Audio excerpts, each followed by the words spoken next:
tendo a mesma disposição, a mesma atitude mental que houve em Jesus Cristo.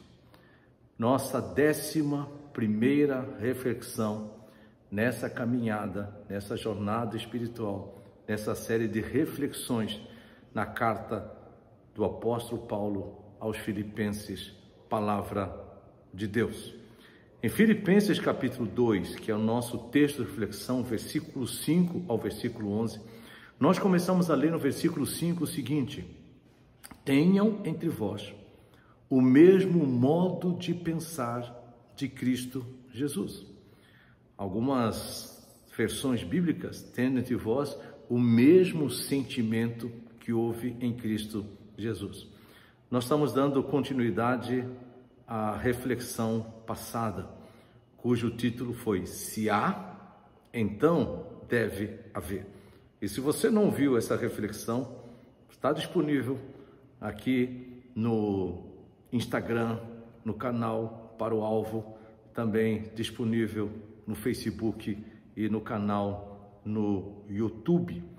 Quando nós somos exortados, diz o seguinte: ter o mesmo sentimento, a mesma atitude mental, disposição mental que houve em Jesus Cristo, temos que lembrar que ele vai dizer no versículo 6 que mesmo existindo na forma de Deus, não considerou o ser igual a Deus, algo que deveria ser retido a todo custo. Versículo 7, pelo contrário, Jesus Cristo, ele se esvaziou, assumindo a forma de servo, tornando-se semelhante aos seres humanos e reconhecido em figura humana.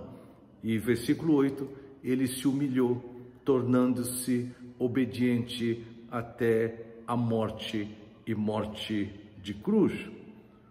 Nós aqui refletimos sobre Jesus Cristo e o caminho para a cruz. Uma jornada de auto-esvaziamento, onde ele se esvaziou a si mesmo, de humilhação, de sujeição à obediência do Pai e a suportar a morte e morte de cruz. Essa expressão no versículo 7, pelo contrário, ele se esvaziou, isso nos traz à mente uma renúncia que Jesus Cristo faz de si mesmo, no sentido de que ele não deixou de ser Deus, ele foi perfeitamente Deus, assim como ele foi perfeitamente homem, mas quando fala que ele se esvaziou, ele se tornou em semelhança humana, ele assumiu a condição de servo, ele não se apegou aos direitos, aos privilégios, à glória divina. Ele se entregou ao máximo, ao limite da sua sujeição, sendo obediente ao Pai até a morte e morte de cruz. A morte de cruz era um tipo de morte reservada para criminosos. Por exemplo, um cidadão romano era totalmente indigno ele se submeter à morte de cruz. Era muito mais honroso ser decapitado do que ser crucificado. Então Jesus sujeitou-se à morte e morte de cruz para aqueles que era uma morte para aqueles sem direito, sem honra, no contexto da sociedade romana. É essa mesma disposição mental que Cristo teve, de se esvaziar de si mesmo, de se humilhar, de se colocar debaixo da sujeição, debaixo da autoridade do Pai, se sujeitando, pagando um alto preço pela obediência. É essa mesma disposição mental que todo verdadeiro discípulo de Cristo deve ter. Eu considero essa parte de Filipenses o coração da carta aos Filipenses.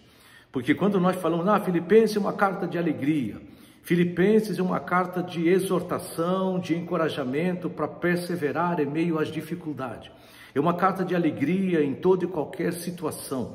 Filipenses é uma carta que fala sobre a questão, por exemplo, da comunhão, a questão da unidade, a firmeza no Evangelho de Jesus Cristo.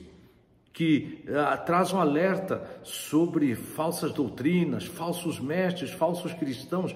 No entanto, não é possível viver a vida cristã.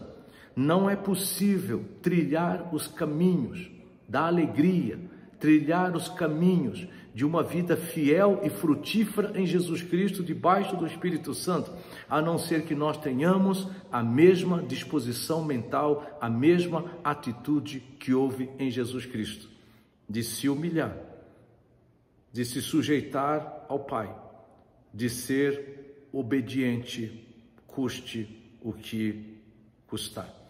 Por isso, diz o versículo 9 de Filipenses 2, Deus o exaltou, ou seja, o Pai o exaltou, sobremaneira, e lhe deu um nome que está acima de todo nome, versículo 10, para que ao nome de Jesus se dobre todo o joelho nos céus, na terra e debaixo da terra.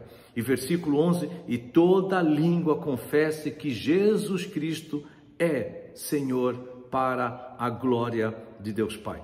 Depois de Jesus Cristo ter se esvaziado, humilhado, ser obediente até a morte e morte de cruz, diz que o Pai o exaltou, o levou para uma posição superior, uma posição nobre, uma posição gloriosa. Essa expressão lhe deu um nome, significa, esse nome revela tudo que Jesus Cristo é e faz. É e faz por nós, é e faz para nós, pela graça divina, nos reconciliando à vida eterna. Mas também quando nós refletimos sobre o nome de Jesus, nós lembramos na sua pessoa, na sua obra, o Messias, vemos a sua vinda em carne, ou seja, a natureza humana, mas sem a natureza pecaminosa, sem o pecado e sem os pecados. E quando Deus Pai o exalta, temos o referendar da natureza, da essência divina, da glória eterna do Filho que é Jesus Cristo. Lhe deu o nome que não é outro, senão a afirmação da própria divindade de Cristo, do seu senhorio, da sua autoridade, do seu poder, lhe sujeitando todas as coisas. Para quê? Versículo 10, para que ao nome de Jesus se dobre todos os joelhos no céu, na terra e debaixo da terra, e toda língua confesse que Jesus Cristo é o Senhor, para a glória de Deus Pai. Esta visão futura, escatológica, de que toda língua confesse, todo joelho se dobra, ela já deve ser uma pré-realidade, uma realidade vivida hoje em adoração e serviço dentro da comunidade dos discípulos de Jesus Cristo, da comunidade cristã, da igreja corpo vivo de Jesus Cristo. No entanto, quando nós olhamos para esse texto, o desafio que fica aqui é o seguinte: no Espírito Santo, busque a mesma disposição mental, a mesma atitude que houve em Jesus Cristo. Viva sobre o senhorio de Jesus Cristo, Ele é o Senhor. Senhorio, a liderança de Deus Pai, a liderança do Espírito Santo sobre a sua vida. Persiga o caminho da humildade, da obediência ao Senhor Jesus Cristo, a prática dos seus ensinos. Confie na palavra de Deus. Tenha a visão correta de si mesmo e do outro à luz das Escrituras, como nós vimos na reflexão passada. Lembre-se, o caminho do reconhecimento divino passa pela cruz, pois Deus resiste ao soberbo, mas dá graça ao humilde.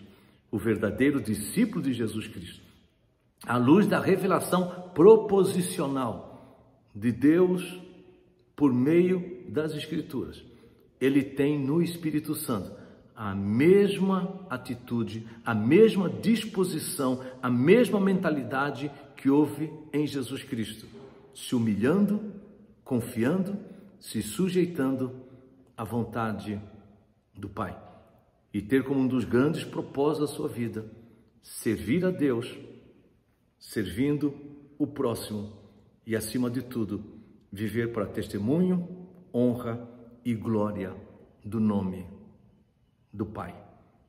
Um forte abraço para você.